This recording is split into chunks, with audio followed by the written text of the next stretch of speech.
Ho aminareo aneriavana ny fahasoavana sy ny fiadanana avy amin'Andriamanitra ray sy Jesosy Kristy tompontsika. Amen. Ny fiainona ny tenin'i Jesosy manome fiainana. Ny fiainona ny tenin'i Jesosy manome fiainana. Zany no asongadiny mofinainantsika anio amin'ny filazantsara araka ny Jaona 2:20. Ny andininy 9:70 hatramin'ny 9:70.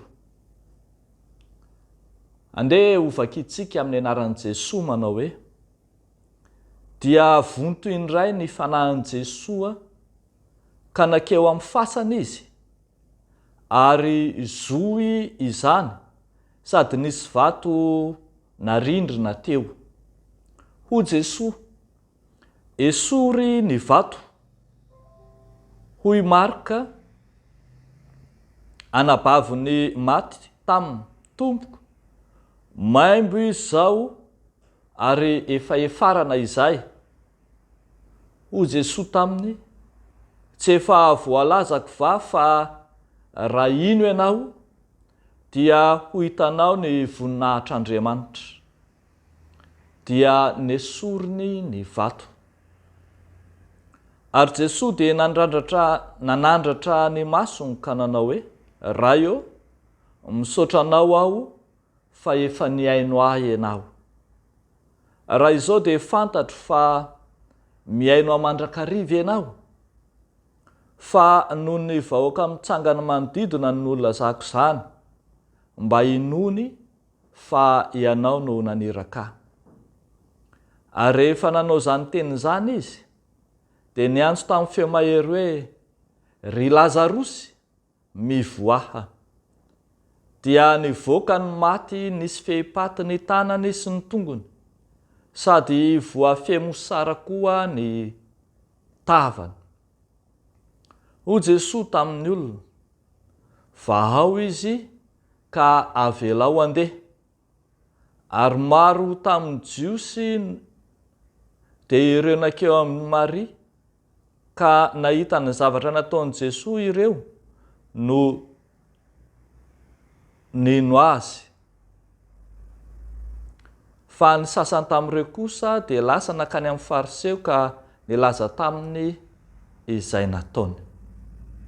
Ray Masino, manamasinanay amin'ny fahamarinana, ny teninao no fahamarinana. Amen. Ny fiainona ny teny manasitrana. Ny fiainona ny tenin'i Jesosy dia ambara eto fa mitondra anjara biriky ho fanasitranana. Hitantsika raha marina aza mitondra fahavelomana, mihitsy no anjara toeran'ny teny hitantsika eto. I Marta sy Maria izay anabaviny Lazarosy, fianakaviana izay nangorahan'i Jesosy noho ny fitiavana azy manokana, no hitantsika eto. Efa maty efatr'andro izay Lazarosy no tonga i Jesosy hizaha azy. Eo anatrehan'izany indrindra dia manana anjara toerana ny fanekena hiaino.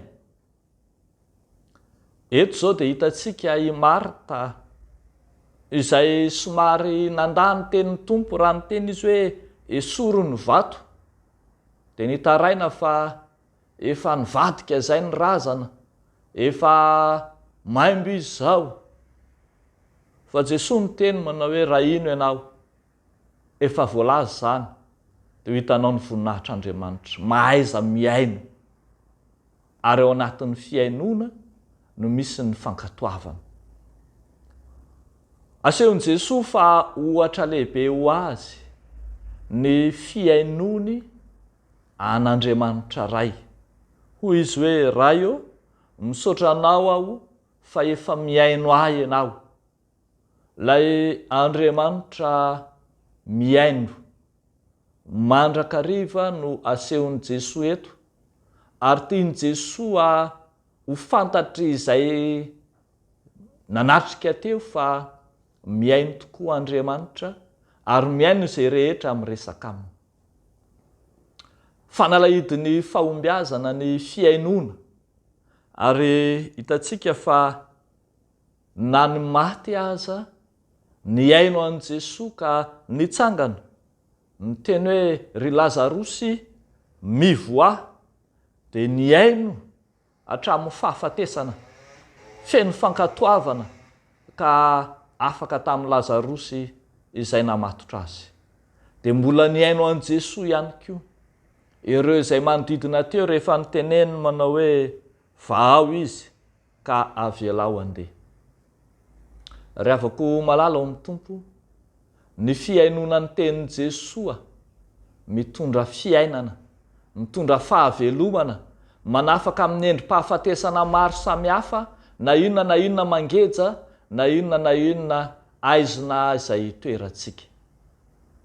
Rehefa misy olona izay tonga manao dinika, manana etaeta mila vonjy, ireo izay mila fanohanana, te hamoaka ny ao am-pony dia mila fiainona, ary rehefa mahazoto sy maharitra miaino azy ireny dia toa mitondra fanasitranana sahady ho azy. Toa misy fanantenana velona sahady rehefa tsapany fa nisy ny aino izy. Ny fiainona ny tenin'Andriamanitra ry havako dia vahaolana tsara lavitra noho izany, ka zany no mahatonga ny fiangonana FJKM ohatra, rehefa misy fahoriana, rehefa misy fahafatesana dia mitondra ny razana any am-piangonana tsy sanatria ho an'ny maty, fa mitondra ny fianakaviana rehetra mba handre ny tenin'ny filazany tsara. Ny tenin'ny filazany tsara izay mitondra fampiononana sy fampaherezana izay mana-manjo. Ry havako malala, ampandreneso tenin'Andriamanitra mandrakariva ny manodidina anao, ary isika izay torovana reraka trotraky ny fiainana mahereza miaino tenin'Andriamanitra. Aoka tsy ho mpiteny na mpanambara filazany tsara fotsiny isika, fa mpiaino ihany koa. Zany ane teolojian'ny fiangonana mihitsy rehefa hoe mamaky ny soratra masina ao am-piangonana ohatra dia anankiray ny mamaky fa isika kosa miaino. Zany antsoina hoe teolojian'ny teny henona, fa rehefa miteny Andriamanitra dia anjarantsika ny miaino, fa rehefa miteny isika dia miaino Andriamanitra. Fiainana, fahavelomana nofinosin'ny fiainona ny tenin'i Jesosy manafakolana, ny tenin'i Jesosy mamelona, ny tenin'i Jesosy manome fiainana. Dia ho an'Andriamanitra ireriany ny voninahitra. Amen. Ivavaka isika ry havako. Misaotra sy midera mankalaza anao izay Andriamanitra, raha mbola afaka hanandre ny teninao, fa ao amin'ny fiainona no misy ny fiainana.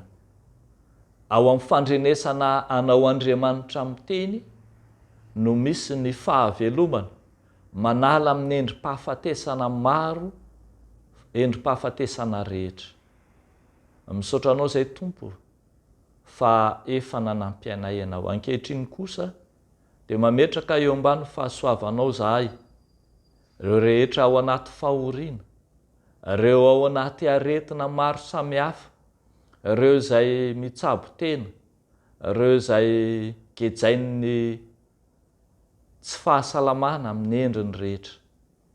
Tompo, miaino ny vavakay ka manafa mamaly anay. Amin'ny anaran'i Jesosy nanaovanay izany vavaka izany. Misaotra Tompo. Amen.